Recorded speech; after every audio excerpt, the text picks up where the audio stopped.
Fellow Toastmasters, in the first video that we made, you saw the call to order, which included the welcome to the members and guests, extolling the good character of the club, and the land acknowledgement through which our club participates in the process of truth and reconciliation.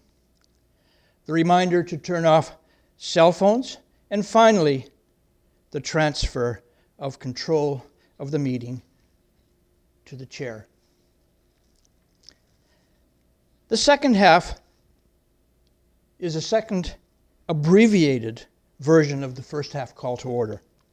This consists of the call to order, thanking members and guests for attending the second half of the meeting, the reminder to turn off cell phones, and once again, handing over control to the chair, approaching the meeting chair and passing the gavel.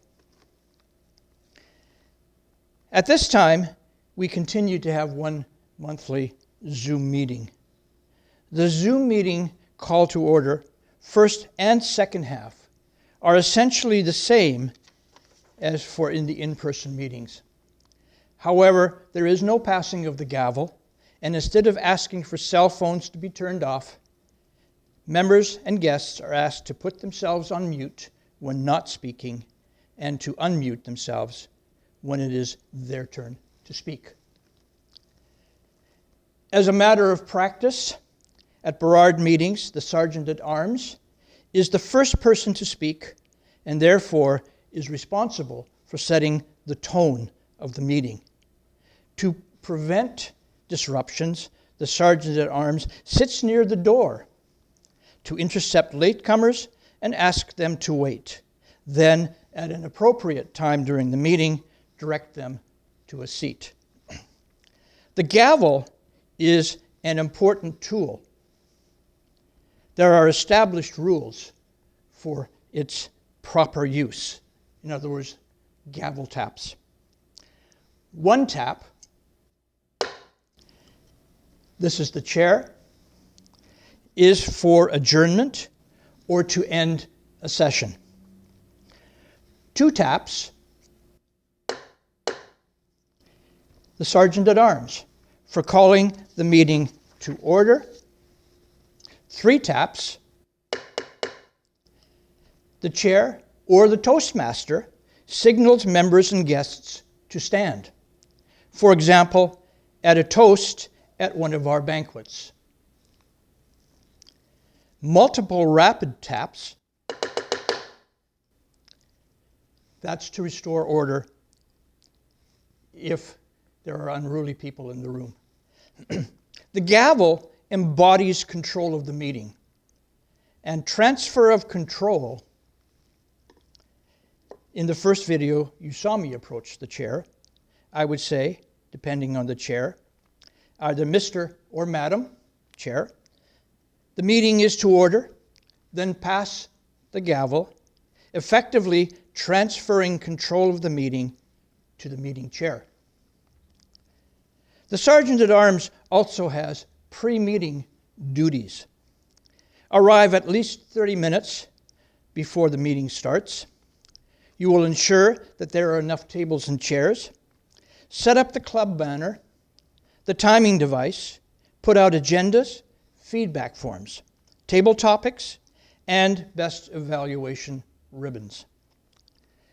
It is important to remember, you don't have to do it all yourself. You can delegate other members. After the meeting has ended, your duties include room cleanup and equipment collection. Don't forget, as Sergeant at Arms, you are responsible for keeping track of the club's equipment. Additionally, for the second half prepared speeches, ask each speaker if they require help with their setup. For example, they may want to use a prop or a chair. Do they want the podium moved out of the way? Then, when the time comes, be prepared to provide this assistance to the speaker, the assistance that they've asked for ahead of time.